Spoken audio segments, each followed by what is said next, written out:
Next chapter है arithmetic progression. Arithmetic progression की जो शॉर्ट फॉर्म है उसे हम एपी भी बोलते हैं। इसका मीनिंग क्या है अरिथमेटिक प्रोग्रेशन का? प्रोग्रेशन मतलब जैसे हम किसी चीज में प्रोग्रेस करते हैं, है ना। जैसे एक एग्जांपल देता हूं मैं कि एक सीक्वेंस है 1 2 3 4 5 6। तो अगर मैं चेक करूं कि second term minus first term कितनी आ रही है, 2 - 1 आ रहा है 1। फिर मैं third term minus second term करूं तो कितना आ रहा है, तब भी 1 आ रहा है। Fourth term minus third term करूं, ठीक है, तो भी 1 आ रहा है। तो यानी डिफरेंस जो है हर बार कॉमन आ रहा है, इसे बोलते हैं कॉमन डिफरेंस, ठीक है। या मैं एक और पैटर्न ले लेता हूँ, एक और सीक्वेंस ले लेता हूँ, 2 4 6 8 10, ठीक है। अब मैं करूं, मतलब कि इसमें हम इसको बोलते हैं, फर्स्ट टर्म को ऐसे रिप्रेजेंट करते हैं A1, सेकंड टर्म को A2, थर्ड टर्म को A3, फोर्थ टर्म को A4, ठीक है। तो अगर मैं second term minus first term निकालता हूँ तो आएगा 4 - 2 विच इज 2। अगर मैं third term minus second term निकालता हूँ, थर्ड टर्म 6 है, सेकंड टर्म हमारी 4 है, तो भी 2 आ रहा है। अगर मैं fourth term minus third term निकालता हूँ तो फोर्थ कौन सी है, 8, 8 माइनस थर्ड टर्म है 6, ठीक है ना। फोर्थ टर्म ये 8 है, तो तब भी 2 आ रहा है। तो यानी डिफरेंस हर बार कॉमन आ रहा है। तो कुछ एक तरह से एक पैटर्न बन रहा है, ठीक है। तो ऐसे ही बहुत सारे सीक्वेंसेस होते हैं जिनके कुछ पैटर्न्स बनते हैं, और उसके बेसिस पे हम बताएंगे कि अगला नंबर क्या आएगा, ठीक है। ऐसे दिया होगा आगे डैश डैश, अगले 2 नंबर बताओ। या ऐसे दिया होगा डैश, यहाँ पे 6 लिखा होगा और फिर 8 लिखा होगा, फिर यहाँ डैश, तो यहाँ 4 और 10 आएगा। लेकिन वो कैसे निकालेंगे, पहले हमें कॉमन डिफरेंस वगैरह निकालना होगा, चेक करना पड़ेगा कि पैटर्न बन क्या रहा है, डिफरेंस आ रहा है या कुछ और आ रहा है। जैसे अगर कोई और पैटर्न बोलूं मैं, डिफरेंस के पैटर्न को तो हम एपी बोलते हैं। और जैसे मान लो 2 4, इसको मैं 6 को हटा देता हूँ, 2 4 8 16 ऐसे करके पैटर्न बन रहा है। ये हमारी फर्स्ट टर्म है, ये हमारी सेकंड टर्म है, ये थर्ड टर्म है और ये फोर्थ टर्म है। तो अब मैं अगर second term minus first term करूं तो 4 - 2 2 आएगा। Third term minus second term करूँ तो 8 - 4 4 आएगा, तो नहीं, यानी सेम नहीं आ रहा। तो यानी कि डिफरेंस तो सेम नहीं है हर बार। तो कुछ और चेक करूं मैं, अगर second term divided by first term करूं तो आएगा 4/2 विच इज 2।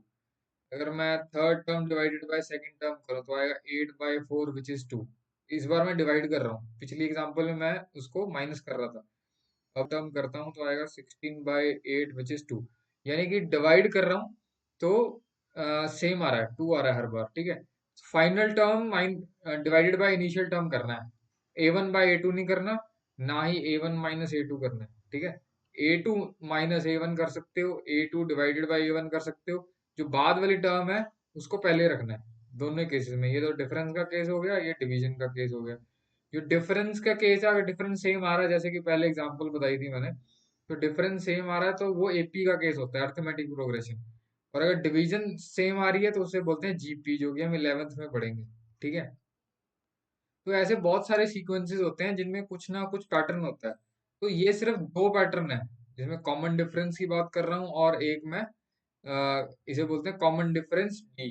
और फिर आएगा कॉमन रेशियो आर 11th में, जिसे जीपी बोल रहा हूँ मैं, कॉमन रेशियो। ये रेशियो निकाल रहा हूँ ना, A2/A1, A3/A2, रेशियो हर बार 2 आ रही है, ठीक है। सो वो हम 11th में पढ़ेंगे। फिलहाल हम सिर्फ कॉमन डिफरेंस के बारे में पढ़ेंगे, एपी के बारे में पढ़ेंगे। तो ऐसे बहुत सारे सीक्वेंसेस होते हैं, जब हम गवर्नमेंट जॉब के एग्जाम्स देते हैं तो उसमें एक चैप्टर होता है इसका, नंबर सिस्टम का। तो उसमें कई तरीके के पैटर्न्स होते हैं, लेकिन एक ही पैटर्न के ऊपर पूरा चैप्टर है हमारा 10th क्लास में, या एपी भी बोलते हैं। और उसी तरह से कॉमन रेशियो, जिसे हम जीपी बोलते हैं, उसका भी एक पूरा चैप्टर है 11th क्लास में, ठीक है। 10th में एपी हो गया, 11th में जीपी हो गया, फिर आगे एचपी भी आता है। तो ऐसे अलग अलग तरह के पैटर्न्स हैं, ठीक है। तो हमें सिर्फ फिलहाल एपी पे फोकस करना है 10th क्लास में, ठीक है। तो अभी कोई एक एग्जांपल देके जो एनसीईआरटी में दी हुई है फर्स्ट पेज पे, उससे और थोड़ा सा समझते हैं इसे। तो we now look for some patterns which occur in our day to day life. Some examples are, तो मतलब डेली रूटीन में जो चीजें होती हैं, उन्हीं की एग्जांपल से हम इसको समझने की कोशिश कर रहे हैं, एपी को, अर्थमेटिक प्रोग्रेशन को। जैसे कि रीना ने applied for a job and got selected, she has been offered a job with a starting month salary of 8,000। अब उसको जब उसने जॉब ज्वाइन की उसको 8,000 रुपीज की सैलरी मिल रही है, तो और हर साल जो है 500 रुपीज इंक्रीज होंगे। ठीक है, तो ये फर्स्ट ईयर यानी कि फर्स्ट ईयर उसको 8,000 रुपीज मिलेंगे। एक साल बाद यानी कि सेकेंड ईयर में 500 रुपीज उसका इंक्रीमेंट हो जाएगा, तो 8,500 रुपीज मिलेंगे। फिर थर्ड ईयर में उसको फिर और 500 का इंक्रीमेंट हो जाएगा, तो 9,000 मिलेंगे। ठीक है, तो ऐसे करते करते 500 इंक्रीज होता जाएगा। ठीक है, तो इसमें हम ये जो सबसे पहली, अब इसको हम कॉमा डाल के ऐसे तीन डॉट्स लगा दिए हमने। तीन डॉट्स का मतलब ये है कि ये जो है हम मान के चल रहे हैं कि इसकी सैलरी इंक्रीज होती जाएगी, और मतलब मान लो ये 20 साल काम करती है तो हर साल 500 इंक्रीज होते जाएंगे। ठीक है, तो यहाँ तीन डॉट्स लगा दिए भाई। आगे भी ये ऐसे चलता रहेगा, आगे 9500, फिर 10,000, ऐसे ऐसे चलता रहेगा, तो हम तीन डॉट्स ही लगा देंगे। ठीक है, तो ये हो गया फर्स्ट टर्म, ये होगी सेकंड टर्म, ये होगी थर्ड टर्म। ठीक है, तो अब मैं एक और लिख देता हूँ, चलो 9500 लिख देता हूँ, और उसके बाद तीन डॉट्स लगा देता हूँ। ठीक है, अगर मैं चेक करूँ second term minus first term करूँ तो कितना आएगा? Second term minus first term आएगा 8500 माइनस 8000।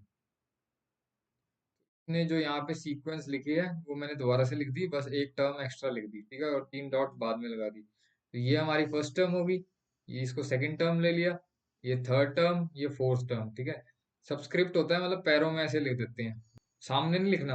ये तो A1 हो जाएगा, उसके पैरों में लिखना है 1, फिर उसके बाद उसके पैरों में 2, सबस्क्रिप्ट बोलते हैं इसको।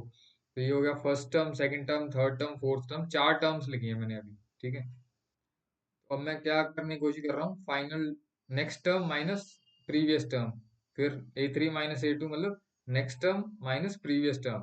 मैं अपनी तरफ से करके देख रहा हूँ कि भाई क्या सब्ट्रैक्शन करके कोई ऐसा पैटर्न बन रहा है जो कि रिपीट हो रहा हो। ठीक है, तो A2 माइनस A1 निकाल रहा हूँ। तो मैंने क्या किया, बस यहाँ पे लिख दिया सेकंड टर्म ये थी 8500 माइनस फर्स्ट टर्म 8000 थी, बस ये ऊपर से देख के नीचे लिखा और कुछ नहीं किया। थर्ड टर्म 9000 है, ये रही, और सेकंड टर्म आ रही 8500 है, ये लिख दी। ठीक है, बस ऊपर से देख के लिखा, सब्ट्रैक्शन किया और कुछ नहीं किया। ठीक है, तो मैंने चेक किया यहाँ सब्ट्रैक्शन की तो हर बार 500 आ रहा है, यानी डिफरेंस जो है हर हर बार सेम आ रहा है। तो हम बोल सकते हैं कि डिफरेंस जो है वो कॉमन है एवरीवेयर। ठीक है, तो मैंने लिख दिया here difference is common everywhere, है ना, हर जगह डिफरेंस 500 आ रहा है। तो जो जब कोई डिफरेंस कॉमन होता है तो उसको बोलते हैं कॉमन डिफरेंस। ठीक है, इसको बोलते हैं डी। सो कॉमन डिफरेंस डी यहाँ पे 500 है। So clearly above sequence is an AP. कौन सी सीक्वेंस? ये वाली। ठीक है, ये एक एपी बना रही है। वो मुझे तब पता लगा जब मैंने second term minus first term किया, third term minus second term किया।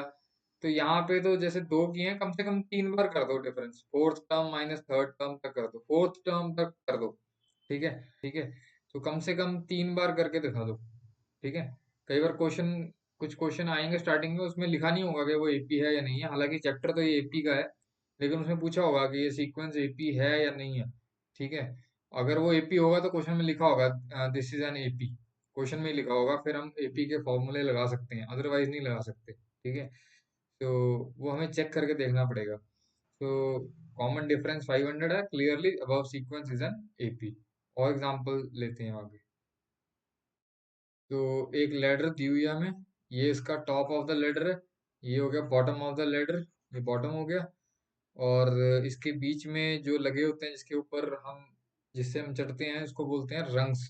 ये सारे जो है ये रंग्स हैं ये। ठीक है, तो जो सबसे, तुम देखा होगा लेडर की जो सबसे नीचे वाली जो रंग है, वैसे कई बार पैरेलल भी होती हैं, सीढ़ी जो है ये पैरेलल है, तो उसमें तो ये रंग्स की लेंथ सब में इक्वल होती है। लेकिन कुछ रंग्स होती हैं वो रंग्स कह रहा हूँ, जो ये जो साइड वाली हैं ये पैरेलल नहीं होती, ऐसे होती हैं, मतलब अगर इनको आगे हम करेंगे तो आगे जाके जुड़ जाएंगी, लेकिन बस यहीं तक छोड़ दी है।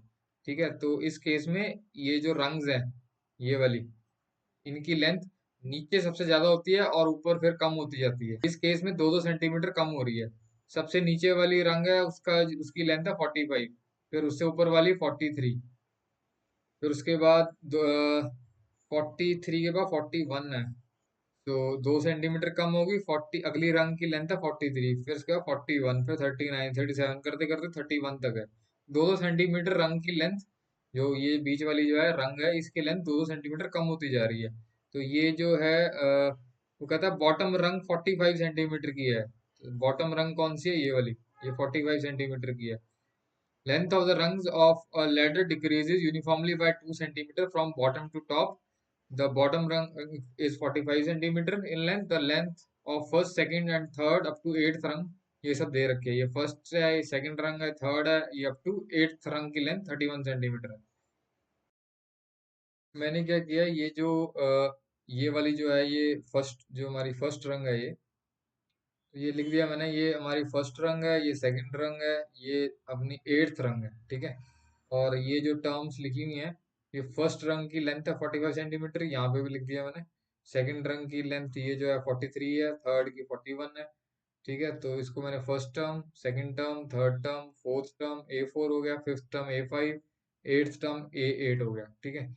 सो अब इसको मैं चेक करता हूँ डिफरेंस निकाल के। तो तुम्हें बस फोर्थ टर्म तक ही चेक करना है, मतलब यहाँ तक।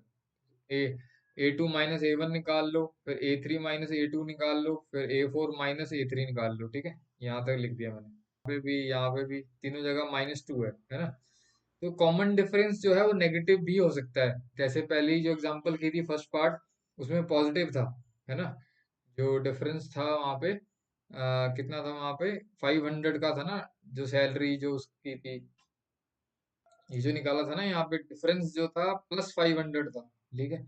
लेकिन अब हमारे पास जो डिफरेंस है वो माइनस में आ रहा है, तो कोई प्रॉब्लम नहीं है।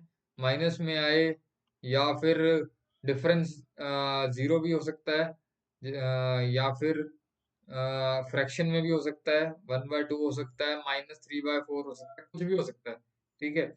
लेकिन सेम होना चाहिए बस। ये देखो यहाँ हर जगह सेम आ रहा है, तो difference is common everywhere, so clearly this sequence is an AP. कौन सी सीक्वेंस? ये वाली, ये एक एपी बना रही है, अर्थमेटिक प्रोग्रेशन। तो मैंने यहाँ लिख दिया here difference is common everywhere, है ना, हर जगह डिफरेंस -2 आ रहा है। सो कॉमन डिफरेंस बोलते हैं इसको, डी को, स्मॉल डी को। Common difference is equal to -2। तो इसको मैंने इक्वेशन नंबर 1 दे दिया।